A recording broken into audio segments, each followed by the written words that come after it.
Hey everybody, this is Dave. Today we're doing a dryer repair. I have a heating element that has gone out, and I also have a thermal fuse that has gone out on this Whirlpool dryer. It's a very simple to intermediate task. Really the only tools you're going to need is an adjustable wrench and a flathead screwdriver. Let me go ahead and right off tell you the part number, OEM part number for the heating element, which is 279838. And the thermal cutoff kit that I'll be using in this video is OEM part number 279516. So without further ado, let's go ahead and get started. Hey, this is Dave. I'm doing a DIY on a Whirlpool dryer that the heating element has gone out. Could be one of two things. Could be my heating element itself, or it could be the thermal fuse. First thing I'm going to do is check the thermal fuse and see if I got continuity still with it. If the fuse has gone out, that's my problem. It's going to be a $5 fix and we'll be on our way. Worst case scenario is the heating element has gone out. That's a $50 part. We can get this dryer, $400 dryer, back up and going for hopefully $5. Worst case scenario, $50 or less, depending on where we get the part.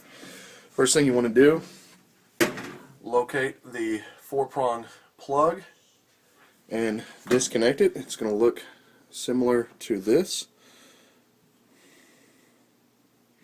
Okay, disconnect that. You do not want power while you are working on your dryer. Go ahead and pull the dryer out to the nearest area where you can work with it. And you want to go ahead and, before you pull it out of there, disconnect your exhaust hose. Never mind the mess there. This is going to be a good time for me to clean up that the debris there that's dropped back behind there over the years. Okay. Next thing, you want to go ahead and put your plug aside there. On the inside of the door, you can usually find the model of the dryer that you're working with.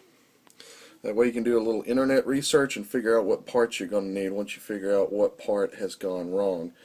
In this case, I got a Whirlpool LER4634BQ2.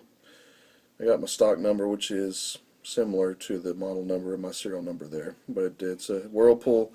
Most of these are made pretty much the same.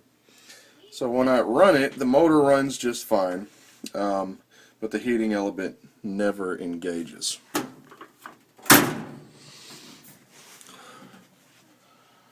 So let's get started. Now, we want to make our way to the back of the dryer. We want to have a nice flathead screwdriver. We got a small panel here that has one screw holding it in place. Go ahead and take that off. Okay.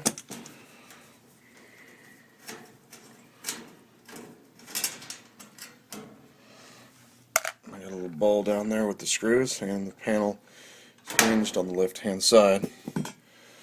And this is where our main power cable has been hooked up. Alright, so we're going to back up a little bit. I'm going to show you the placement of the screws here. We've got 6. We've got 1, 2, 3, 1, 2, 3. We're going to remove all those, and this whole panel right here should lift away and come right off. We'll be right back. Don't forget about the 7th screw that's right there below the power cable. Alright, so the panel comes right off, and I got it put aside there. And this is what the inside of the back side of your dryer, what it looks like. Now, there's one little part that we're going to focus on here for this video, and it's going to be our thermal fuse. Let me scoot on up here.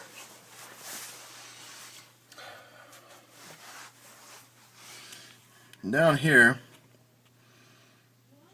you can see this assembly right here These cables right here, this little white part right here is your thermal fuse, and that's most likely what's blown out in this case. So I'm going to dust it out so we can get a clear view.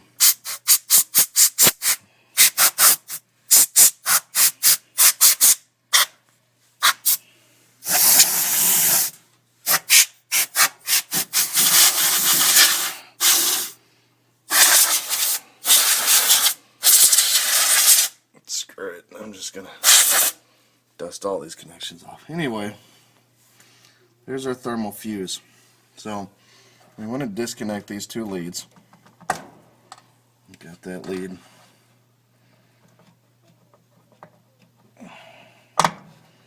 We got that lead. We want to put those aside.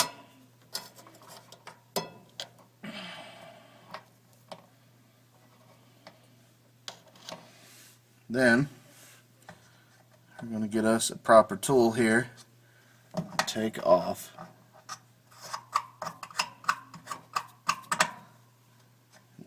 our thermal fuse here. Alright, so I got my trusty adjustable wrench here. I'm going to go ahead and adjust it to the right setting and loosen our little bolt here.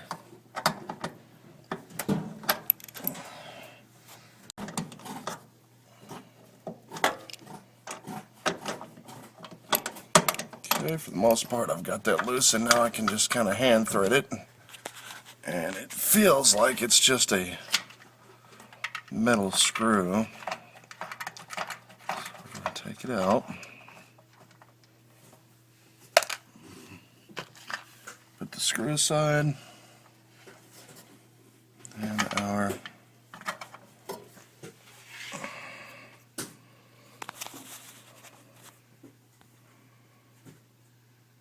then we got our thermal fuse. Now it's time to test the continuity.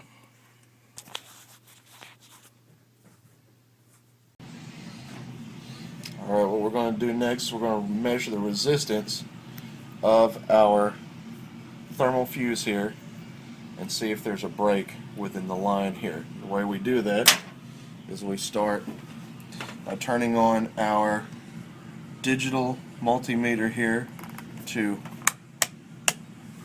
ohm settings. In this case, I'm going to go ahead and select an audible ohm setting, and it'll give me an audible sound if we have continuity in our thermal fuse. So you simply take your two leads and touch them, one on one side and one on the other, and if you would aim toward that screen right there, you can see I'm right around within range, about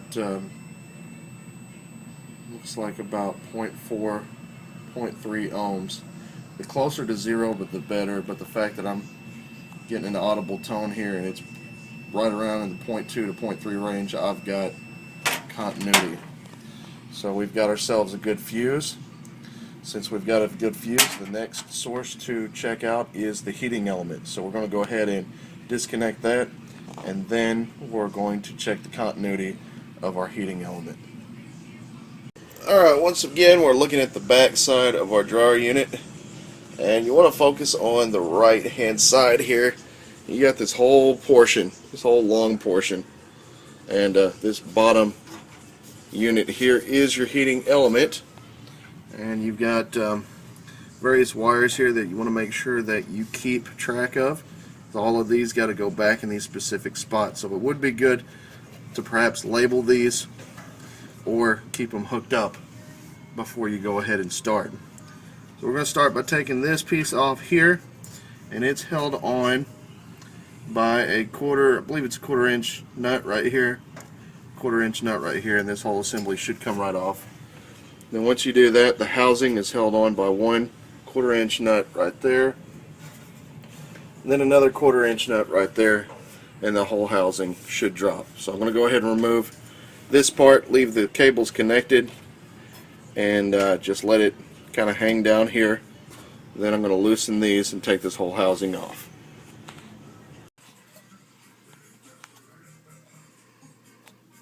Alright, so we got our nut driver right here. And we're going to go ahead and get this loosened up.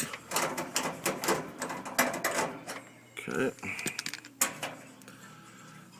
Oh, a little bit more loosening here.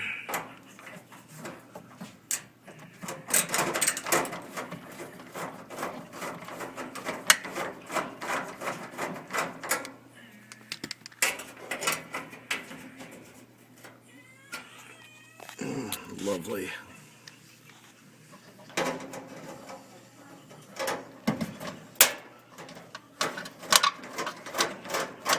There we go.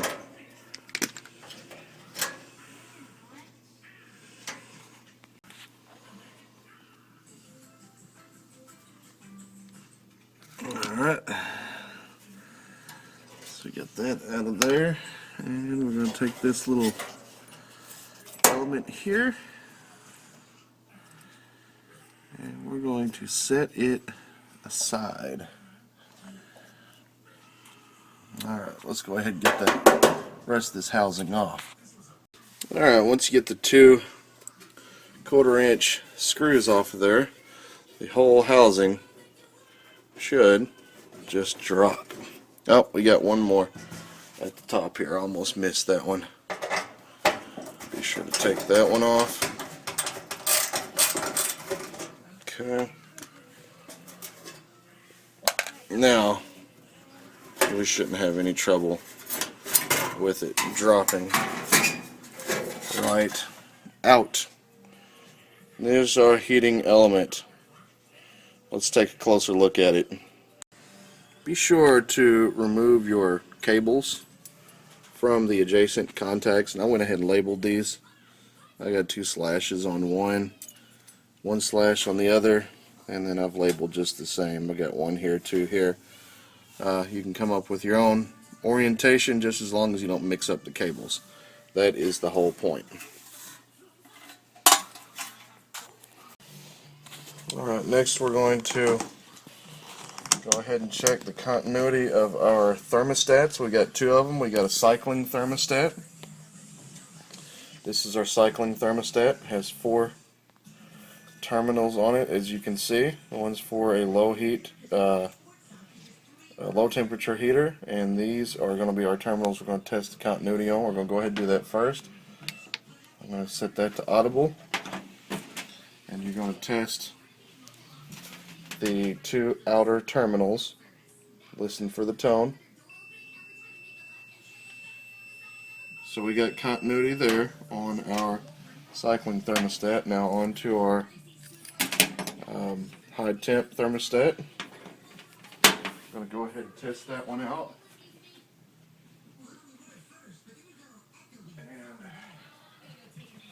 And this is our high limit thermostat. It only has 2 leads, and so you just touch each lead and listen. Up on screen we've got a bit of resistance there, so we've got 2 good thermostats. Alright, last but not least, we got our thermal cutoff fuse. This works in conjunction with the high limit thermostat. So we're going to test this little baby out. This is basically the last piece of the puzzle here. If I get full continuity with this piece, then I am at a loss, because I've tested pretty much everything that could be causing this particular problem, which is no heat being produced on the coils of this dryer. So we got our meter set up.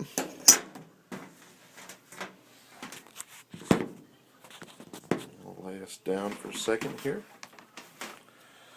and let's test this baby out.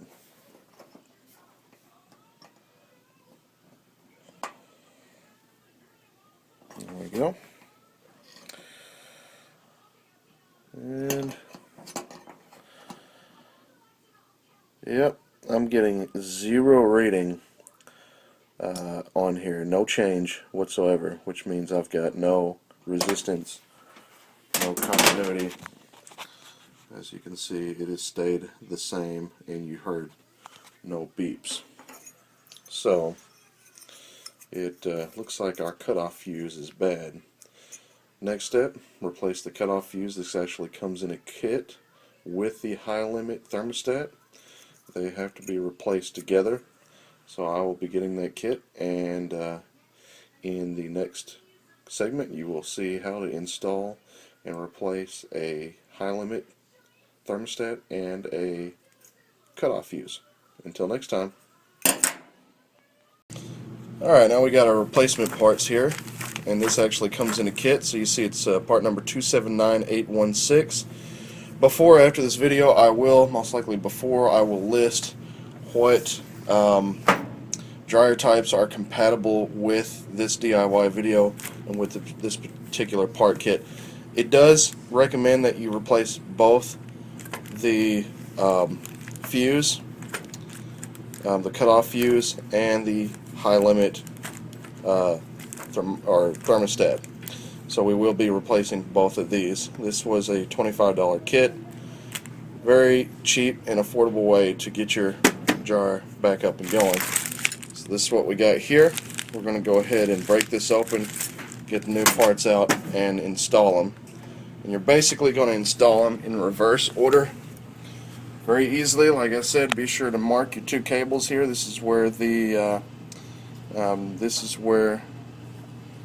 fuse is going to go.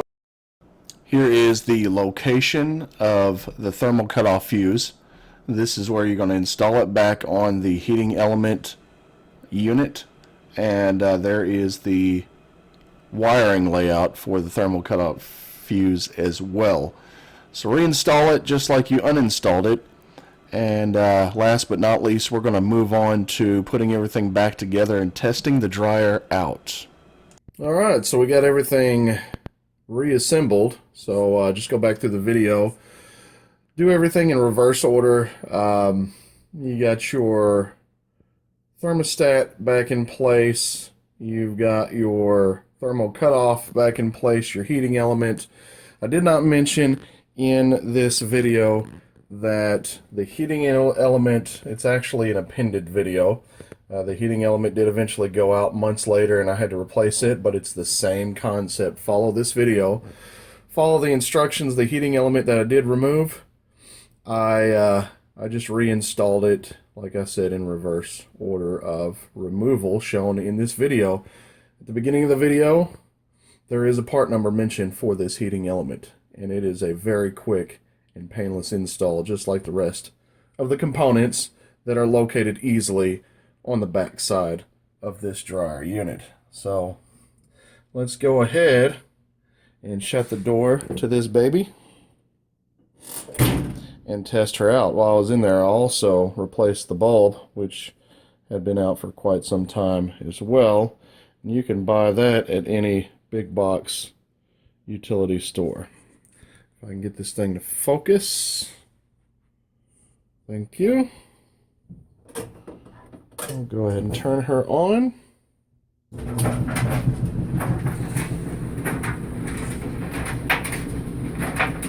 We got ourselves a successful install, boys and girls. Successful repair indeed. This is Dave with a DIY on a Whirlpool dryer repair. Now hopefully this helps you out in your future endeavors and repair projects. So until next time, please comment and like these videos and subscribe for more videos to come. Thanks for watching.